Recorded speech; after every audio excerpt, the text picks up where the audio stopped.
what is ayahuasca? Ayahuasca ultimately is a 2-ingredient tea. Okay. So it's a vine known as ayahuasca, and then a leaf called chacruna, cooked like a tea. So it's a 2-ingredient tea. Okay. So the question is how come we drink this tea without regard, and then we're scared of this tea? Yes. You know, ultimately it's tea. So therefore it's a medicine. Like shamanism, plants are medicine and chemicals are drugs. So drugs can be used medicinally, and plants can be used as drugs. Tulum. Right. Burning Man. Yeah. You know? Yeah. Shamans everywhere. Yeah. So, you know, people running around just like, oh, you want to try it? You know, so that's the problem. But if you use things ceremonially, medicines, yes, you're going to have every single time the results that you describe, like the transformation. That's where the healing occurs. You know, because ultimately, if you want to say like, what is ayahuasca on the macro, if you triangulate everything shamanically, we say Mother Earth, correct? Mother Earth. Yeah. Right? The Earth Mother, because it brings life on the earth. Yeah. But to the earth is the child of earth, Father, Son, Mother, Moon. Everything is alchemically combined between masculine and feminine principles for it to exist. So the earth is comprised of three kingdoms: the plant, mineral, and the animal kingdom. The mineral kingdom is Father Nature, the deserts, the mountains. The plant kingdom is Mother Nature, and then the children of earth, the animal kingdom. And so when we talk about the earth, the Amazon is the womb of the earth. It's 5% of the earth landmass, but produces 20% of all the ocean, all of the air over all the land and all the ocean. So inside the womb of Mother Nature grows a vine called ayahuasca. And so ayahuasca is just the name for the spirit of Mother Nature in the language of Shipibo from the Amazon. So in Christian mysticism, they refer to Mother Nature's spirit as Gaia. In Islam, they say Ariana. The Greeks called it Sophia. And so in the Amazon, they call it ayahuasca. The difference is you can meet her. So you can meet Mother Nature through ayahuasca. Now, it is the same thing. Oh, when you use it, that is the experience. That's Mother Nature. Okay. Mother Nature is going to take you and take your baby soul and swaddle you again like this and start at the beginning. Okay. Now, I want to get into that. Can you break down chemically what it is? Sure. What is is it DMT? Is it like acid? Like is it more extreme mushrooms? Like what is happening to me when I take this thing? So ayahuasca itself has no DMT. DMT is added in a leaf called chacruna. The thing about DMT is people say, "Oh, it's smoking DMT, smoking DMT is one thing, but DMT is naturally found in every single plant that's green on the earth. Every single plant on the earth, your salad is all DMT. Okay. Right? We have DMT in our cerebral spinal fluid, our third eye, our pineal gland secretes DMT as well as absorbs DMT. So if you were to smoke DMT or drink ayahuasca, that's the first time that your third eye is going to be fed. So it's like, you want to know how you're supposed to operate? Feed the third eye, and you'll see your full capacity and capabilities as a human, right? But DMT is not the point of ayahuasca. That otherwise, the medicine would be called chacruna.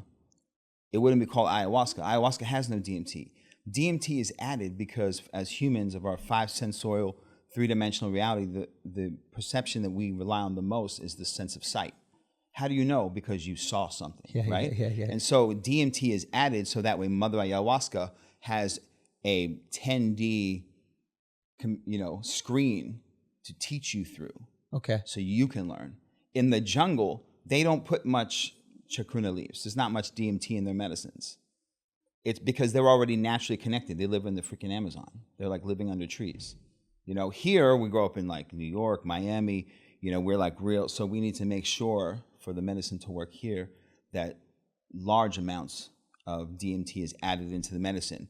Oh, this is interesting. So they can access the same connectivity with Mother Nature through mainly just using the ayahuasca plant. 100%, yeah. And it's almost like how Chinese food is changed over here in the West to like fit our palate. Yes. Like there's a General Tso's version of ayahuasca that Westerners are using because we are so disconnected from Mother Nature that the chacruna has to create that connectivity visually for us because we don't trust that instinctual connection? We just have so many different walls, both in like, the chakra system, which is basically like energy fields within the body, like the temple body. We don't even believe in these things. A lot of Westerners. We have no idea. We don't even know that we don't know. That's the problem with our society is we are operating on an unconscious, incompetent level, but yet we think we have all the answers. That's so at your stage right now, and I do want to get back into this, but at your stage right now, could you take pure ayahuasca and access the same connectivity? You mean just the ayahuasca vine cooked in water without any... chacruna? Yeah, 100%. And is that something that you'll do for more experienced ayahuasca practitioners? So the thing is, that would be for, yes. If the more experienced you are, the more you have a familiarity with the presence and the energy and the spirit, and then your own soul in the dimension. It would be like going into a specific type of pool with a specific type of wave, like your familiar hot tub of the soul, as opposed to some random one at the one hotel. It ain't trashy. Going to a dirty bathtub. This is like a clean, nice, private one. But yeah, the thing is that with ayahuasca is so the human body was created, whether you think we were created by God from the Garden of Eden or the Anunnaki, doesn't matter. But at the end of the day, the human body was created with all of the tools and all of the system completely open. But we were created with certain barriers. See, humans are the only animal that walks on this earth that cannot eat green leaves and digest and metabolize DMT. So that's why we don't live symbiotically on earth. So in ancient Egypt, they said that the key to the soul lies in the liver. And so ultimately what ayahuasca does chemically and biologically within us is that when we drink the ayahuasca produces an MAOI. And so the MAOI stops... What's that, MAOI? Monomonoxide inhibitor. It's basically when we eat DMT, our liver produces an enzyme that stops us from digesting the DMT naturally, right? So whoever our creator was stopped us. Wanted life to be a little more boring. Eat from the tree of life, never touch the tree of knowledge of good and evil. And if you do, we're going to make sure that there's a barrier on top of that. We're going to have 2 locks on the door in case you find one key, So that's what we're dealing with ultimately. And what would be the advantage of that for a species? Control. Wouldn't you want a slave race to stay asleep? Why do we wear masks after you had the vaccine? Yeah. I got to show the masks that you brought. Let's not get political. Let's not get political. No, I found them. I didn't. Someone gave them to me as a gift for you. Yeah, at the door, right? There was a box that said your name on it. Yeah, it was a mask shaman. It was Fauci. Fauci's our mask It's all magic. That's the thing. It's all a battle between good and evil, light and dark, and there's sheeps and wolves. Right. That's the ultimate truth. But so in essence, when we drink the ayahuasca, chemically the ayahuasca has an MAOI. So it puts a layer and stops the liver from basically disintegrating the DMT, allowing for the DMT to metabolize, go in through the bloodstream, and then feed the third eye. That's what we're dealing with here. And so then, the real shit starts to happen. System go. Yeah. So can you break down like what starts to happen in that experience? And I imagine it's different for every person, but like, or maybe speak on your first time taking it, because I heard all these different things, like people, it almost feels as if, and please give me pushback if I'm wrong here, but like that it's a form of like dealing with childhood trauma. A lot of people that I've heard take it or that have took it were kind of like went into it with a problem with their dad, or they were, maybe molested or something as a kid. Sure. Like maybe they aborted a child that they felt awful about aborting. And then like they said that they were processing these things and working through these relationships in the trip. And the trip did not seem fun at all. Yeah. So this idea for like the casual drug user is like, yeah, I'm gonna do acid one day, I'm gonna do mushrooms one day, I'm gonna do ayahuasca. Yeah. I don't know if I would place it in that same realm.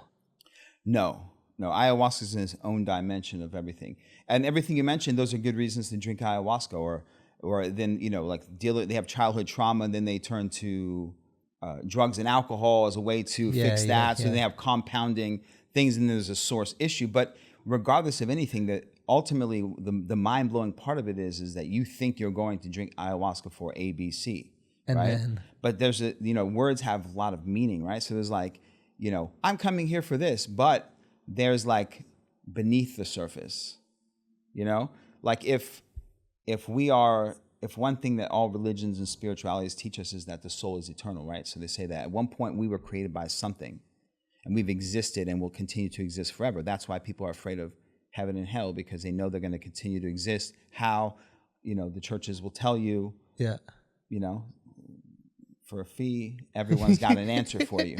Everyone's got an answer for you, right? Everyone will tell you what's going to happen to you next, but but yet everyone's living in fear, right? So the thing is that that's why it's called getting to the root of the problem. Okay. So it's like there's the beginning of everything, right? And so ayahuasca has this way of dealing with childhood traumas, all these things, getting to the source of things, but going deeper than into like the highest depths, like places that within yourself that to be real because inside they're real. Like you probably experienced in your Burning Man journey you just described, right? Going to like senses of knowingness that you may not be able to even verbally describe, but they are experiences that change you and create a wider platform on this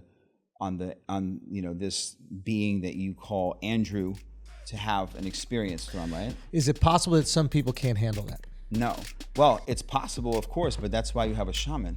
Otherwise, you should just go get ayahuasca and drink it in your condo.